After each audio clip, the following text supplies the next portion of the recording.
utawi kacariyos ingkang wonten Depok Pekapan menur Kuno bilakan kekasih Sibawan Guno kadepur cantrik undina putraku gagenggal mangersoine dengar tengeropo sing kakongger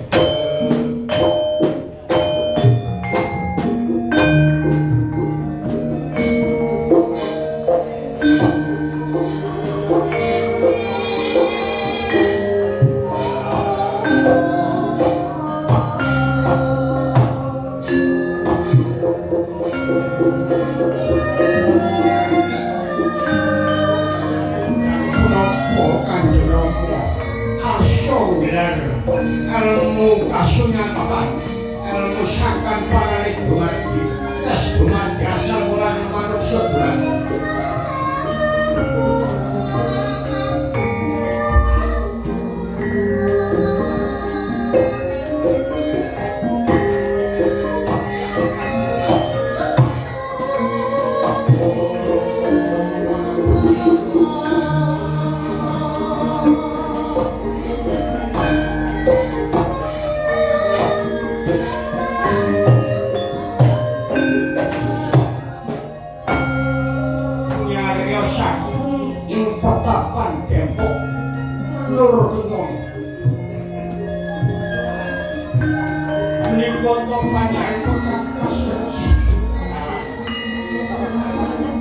Guno Kusumo ngandhap kantrik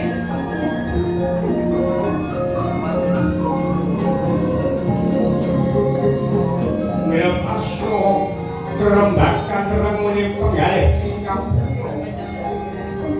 Pandhita Waskita Panggala ngertos sadèrèngipun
putraku wong bagus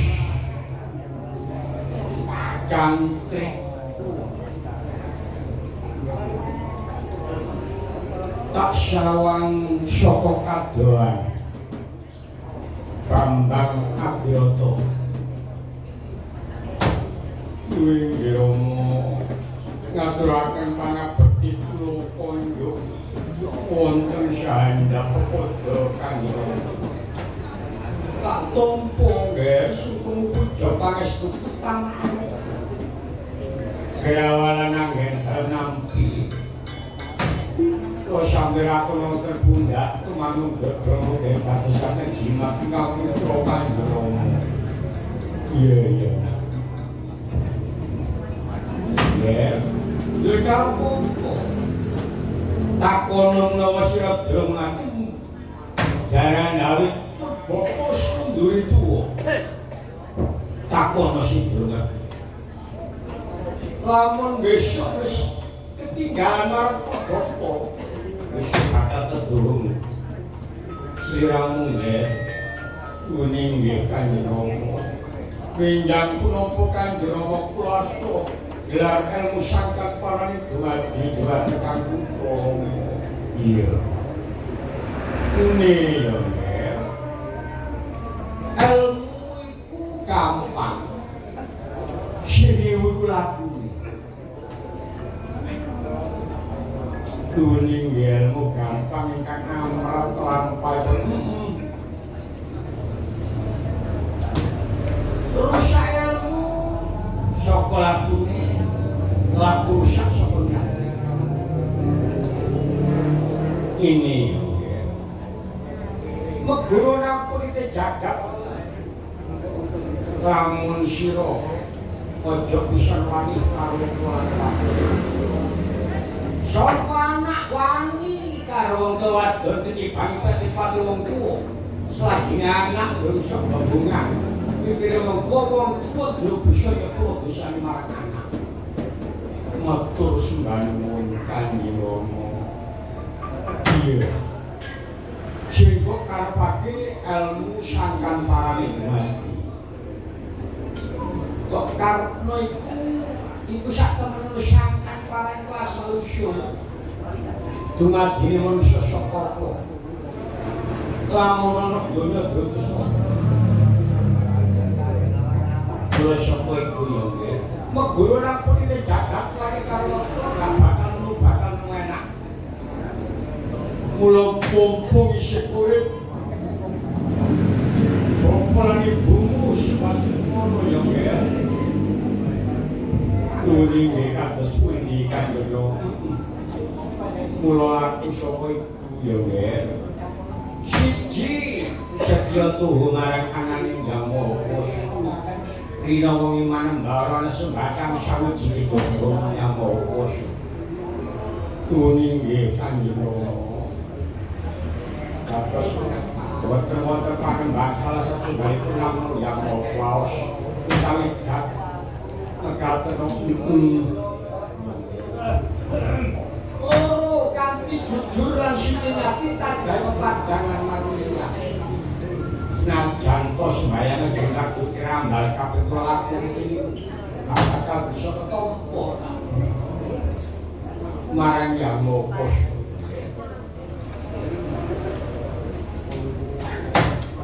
Kulo sapa iku sira kudu tetulung marang sapa wae kanteran duwe rasa pamrih apa wae. Rasa wasana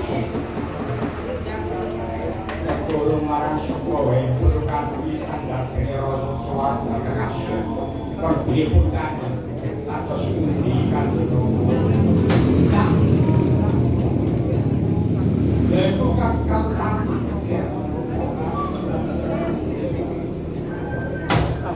teman-teman dunia itu ralangan kan sawah gengsi cokro mandiri cokro itu bunder mandiri kan bagi manusia bakal nolong sholat ono kalan manusia itu luar ono kalan ono kusur ono kalan ono tengah oke siap dunia kan dinoma lajeng kados Tanduke marang warga Bapak Kudu Susilo kanthi alus budi papat. Begini kados. Tindak kelakuan tanduk pangucap nandhape pangucap sing ati-ati. Kebuwot oga lagi. Wonten gesik ilang oga lagi lo bailak. Kulo sekali wong sapa ikan ngucape ora sekali seneng ngucap. Iya nek ora ya ora. Kuning genon kados ikan romo.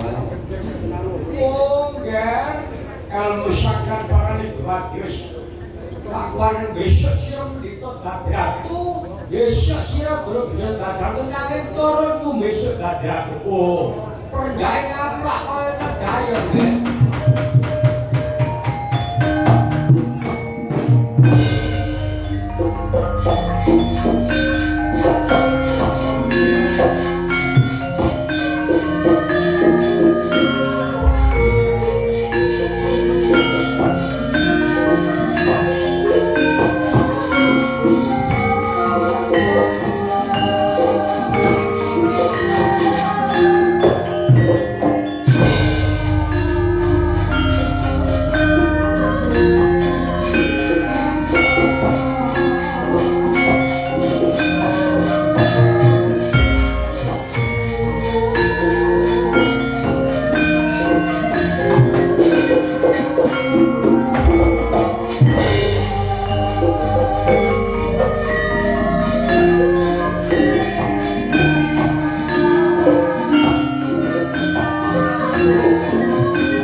paduka menika sinten kang kasih gawe ratu-ratu pundi oh inggih sangayugi napa panjenenganipun dening panjenenganipun dening pandhita nggih wonten sisih kangge matur inggih sangayugi kula niku nalendra saking Grawati kekasih Bathara Kresna niku sampun kondhang kalungga naik paduka dalange Pandhawa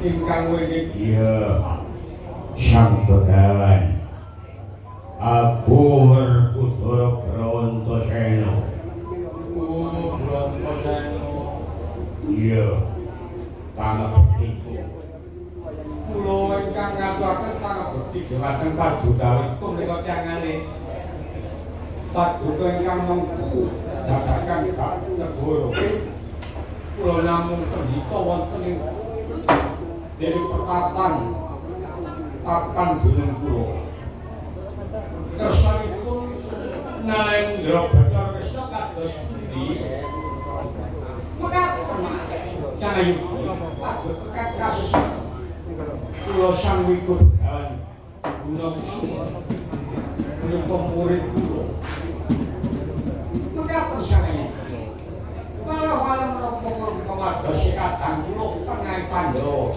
nanging kula kesasar wonten pertapan Pandhawa paduka saged ndonongaken wonten pundi papan dunya adi kula menapa paduka mboten kleng paduka kondhang kalih menawi titi semacam yang Suralaya Bathara Wisnu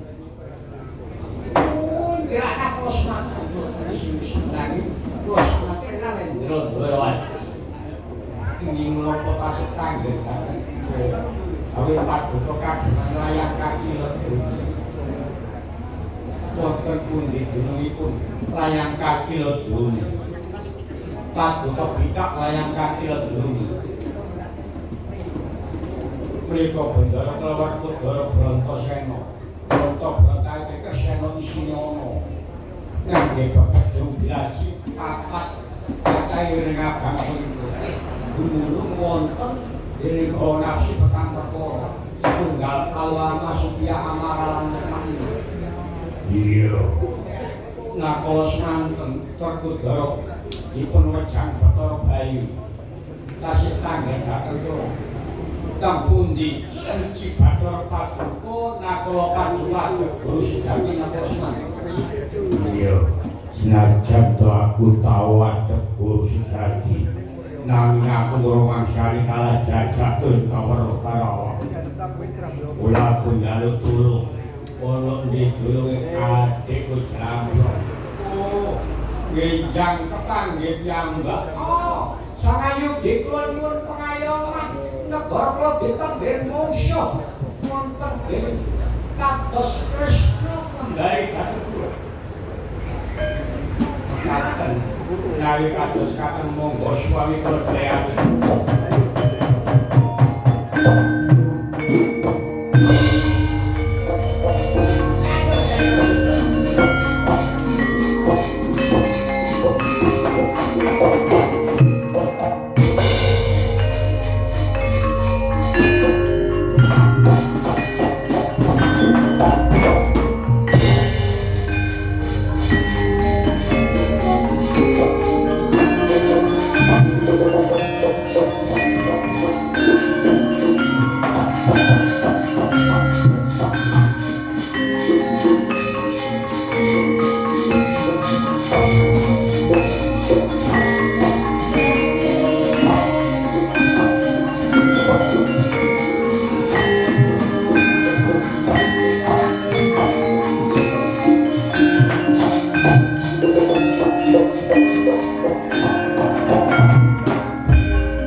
Lagi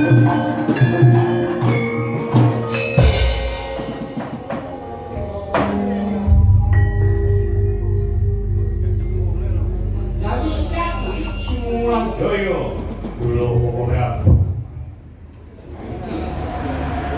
masa kurungo Krisna jalo tolong karo lho. Banjur nolati jago. masa kudu sing ati-ati ben prayitno wajaban sing rampet negara mulo dresamangko iki tanding ayo aku nalendra-ndra betor oh nyumbang petak minta tanding sedang lagenan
Dewa Bathara salam durung tawidep karo Hyang Umawani mentak sumber Untalawan ini sapa kang dadi kekasihmu banjur Umawani ngadepi Jagoing Nalendra-Ndarawati iya aku ora nganggo tebeng aling-aling aku Arya Sejati Singomulang Jaya Setyaki mula dina samangko tak jaluk negara Ndarawati oh kepengin dimermus kakangmu mati mergo Setyaki oh menang karo aku tak semete dalam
mungsuh pun badhe ngarepaken wonten negara Darawati.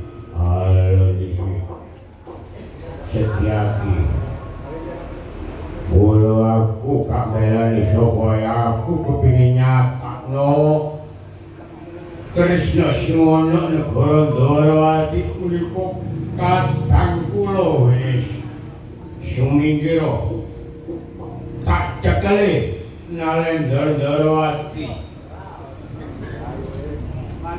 suminggiro wah kados pundi yo nek kadang nyengker padha karo manene aku Budaya Kakak tak temunane sapa sejatine Nalendra Darawati.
Iya, aku Kabaranata mula desa mangkuk cedhaya sliramu. Aja gampang percaya. Kandhane sapa ya iki? Mula desa aku dikandhani karo Balikan cerita kakang tukang sekali. Mula desa mangkuk lu karo busana yen sliramu gadhe mudhun saka kursi kating cak. Pokok dokter teges panenipun kakang. Abang sing tak wedhi. Tak cokro mati Jenis wong kaya wah kaya hitungan.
Ngaduraken kabar tiwas pramila Kakang Werkudara ngamuk kula diputawali bali-balan Mundur tak kandhane dhewe sapa?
tinggal putri sampun nyapu bumi.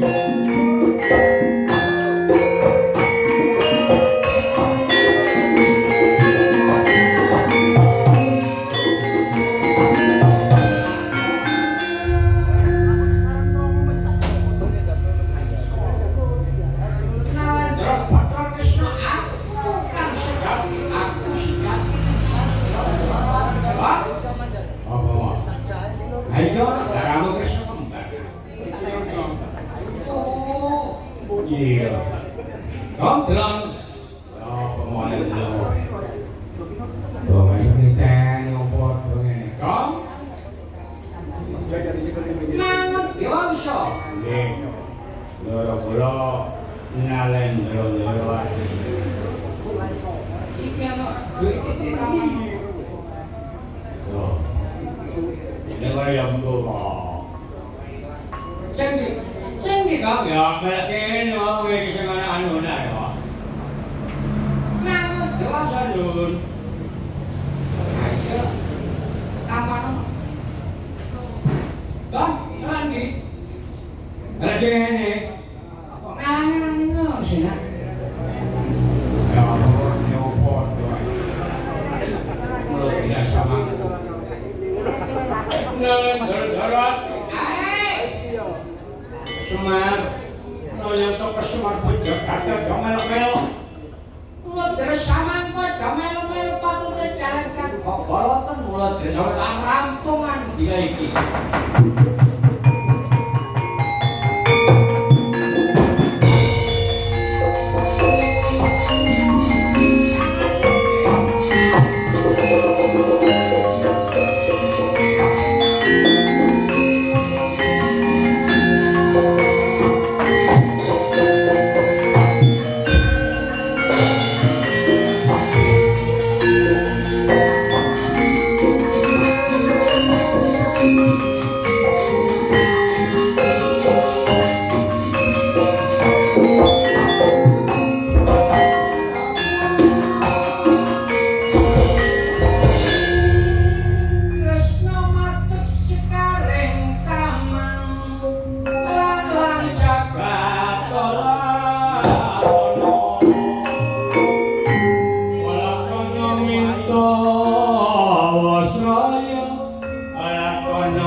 Narayana niki yo kang sinten?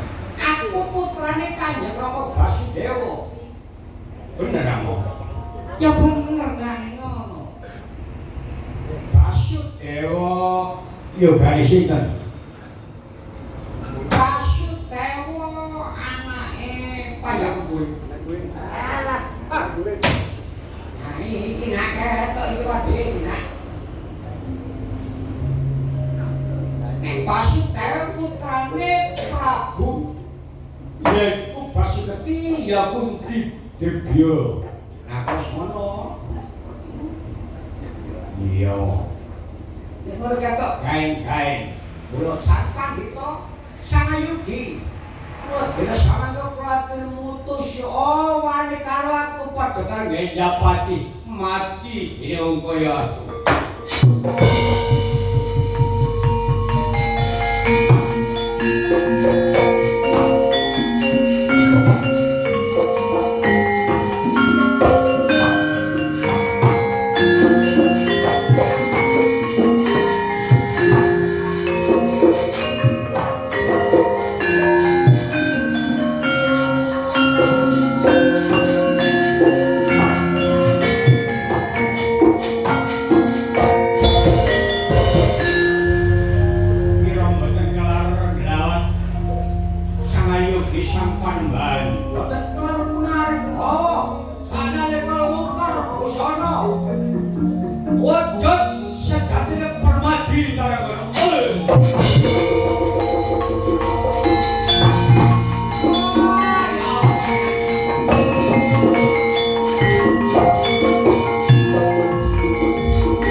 marang Bambang Murcarapura. Bambang Murcarapura. Karepmu apa aku? Yaiku ngelatih Narendrawati. Karepmu apa? Mula dirasama Narendrawati. Orang ngerti marang dhewe kaya aku. Bakal tak jajeng. Iya. Yang jelas mata siangmu. Not gimana pun kakang. Mila dari Panjokong. Narendra ing Lamarta. Oh, ngerti temen kula awas temen Narendra Dwarawati.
Paripurna anggene prapan wayu catur pujangga.